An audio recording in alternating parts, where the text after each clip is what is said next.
आप दातार दातार सर्वदम लोक विराम सिया राम भ्यो भ्यो नमः स्वाय। राम भद्र रामचंद्र मानसे रघुनाथ नाथ सीतापते नमः। नीलंबुज कोमलं सीता संवाम्बं पर्णय मां सर्चाप नमामि राम रघुवंशनम। श्याम रामचंद्र की जय जयकार हो।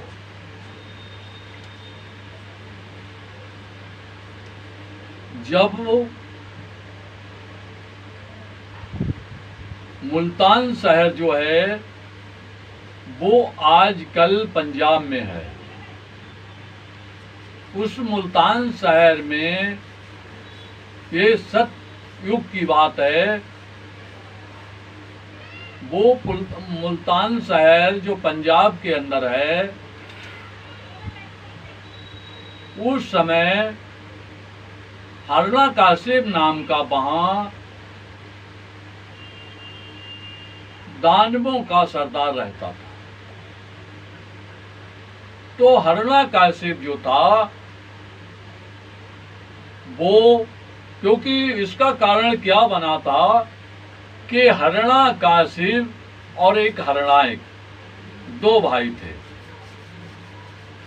हरणायक को विष्णु ने बारह का रूप धारण करके उसको खत्म कर दिया था।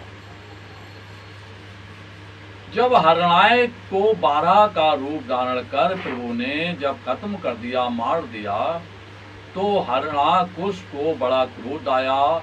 उसने कहा कि विष्णु ने मेरे छोटे भाई को बगैर गलती, बगैर खून खत्या के मार दिया। उसका बदला लेने के लिए हरणाकुश ने भगवान शिव की सेवा के लिए गए और वन में जाकर, जहाँ पर्वत था, अच्छी गुफा थी, सरयू गंगा बह रही थी, उसके करीब जाकर के बैठकर प्रभु के भजन में लग गए। भगवान शंकर की काफी तपस्या की। ये बात देवताओं को अच्छा नहीं लगा, तो इंद्र मुल्तान शहर के अंदर हाथी ऐरावत को लेकर पहुंचे और ऐरावत हाथी पर जो उसकी पत्नी थी कामाधु, उसको बैठालकर उसका हरण करके इंद्र अमरावती इंद्र नगरी स्वर्ग को ले जा रहा था। वो रोती हुई जा रही थी, बिलखती हुई जा रही थी, बड़ा शोर मचा रही थी। उसकी हाहाकार, उसके करुणा पुकार और को सुनकर उस समय जो नारद जी थे वो आकाश मंडल पर बीड़ा बजाते हुए जा रहे थे। बोलो नारायण नारायण नारायण प्रभु लक्ष्मी नारायण नारायण नारायण।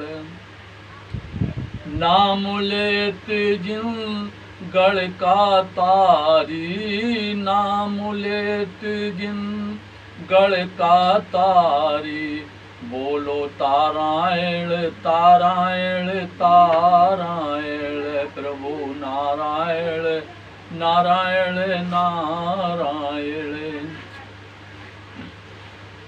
नाम ले पैर छुअती जो अहल्या तारी, पैर छुअती जो अहल्या तारी, पत्थर से भई वो नारी, पैर छुअती जिन अहल्या तारी, पत्थर से जो भई एक नारी, बोलो तारायण तारायण तारायण, बोलो नारायण नारायण नारायण, बोलो लक्ष्मी नारायण नारायण नारायण। नाम लेती जिन, नाम लेती जिन धन्ना भक्त को तारा, नाम लेते जिन भक्त धन्ना तारा, खाना खिलाए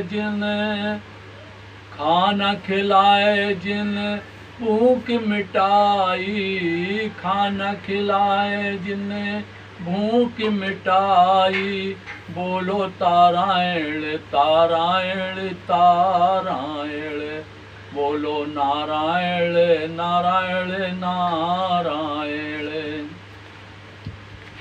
वो भजन करते जा रहे थे तो नारद जी ने जब कामादू को देखा तो कहने लगे, इंद्र ये तुम्हारी बड़ी खता है और इसे लेकर कहाँ जा रहे हो?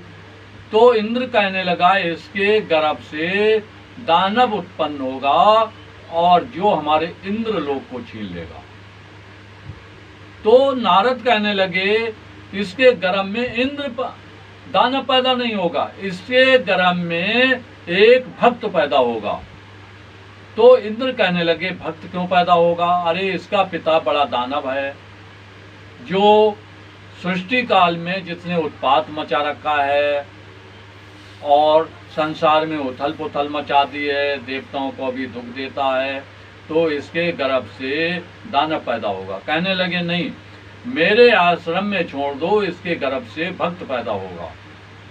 तो उन्होंने इंद्र को डांटा, कहा इसमें जिनकी तपस्या कर रहा है भगवान शिव की, वो बड़े नाराज होंगे, उनकी पत्नी का हरण कर रहा है। अरे जब कोप हो जाएंगे शिव तो वे तेरे राज को तहस नहस मिला देंगे। तू इंद्र नगरी का जो राजा है, देवताओं का राजा है, तेरा राज भी छीन लेंगे, तुझसे बड़े क्रोध होंगे, क्योंकि उनके भक्त को दुख मत दे। तो इंद्र की वो बात समझ में आ गई और नारद के कहने से उन्होंने उस कामादू को यानी हिरण्याकश की पत्नी को यानी नारद के आश्रम में छोड़ दिया। जब वो बच्चा हुआ, पालन पोषण वहाँ हुआ, अच्छी शिक्षा मिली, तो दानव से, क्योंकि दानव ही तो उसकी माँ थी, मगर उसके अच्छे संस्कार थे, अच्छे विचार बने, अच्छी बातें ग्रहण की, तो एक दिन वो भक्त बना और इतना बड़ा भक्त बना कि जिसने विष्णु को प्राप्त किया, विष्णु के साक्षात दर्शन किए। तो सवाल ये होता है कि संगत से गुनाबे संगत से गुंजाए, बांस पूस मिश्री एक है भाव विकाय। जब हम संत के संगत में आते हैं, अच्छे विचार बनाते हैं, अच्छी जगह बैठते हैं, तो हमें अच्छी बातें उत्पन्न होती हैं और हमें अच्छे संस्कार तो होते हैं, जिसके द्वारा हम समाज की सेवा करके ईश्वर प्राप्ति कर लेते हैं और बड़े अच्छे तरीके से कर लेते हैं। और जब हम गलत संगत में हो जाते हैं तो गलत विचार हो करके संसार से जाता कुछ नहीं है, और केवल जो हमारे अंदर उल्टे कर्म, उल्टे विचार, उल्टी बातें होती हैं, तो उससे हमारा पतन होता है और नरक को आत्मा जाती है और यहाँ भी दुख मिलते हैं, यहाँ भी संकट आते हैं। क्यों आते हैं? कि गलत विचारों के कारण। बोलो श्याम रामचंद्र की जय, उमापति महादेव की जय।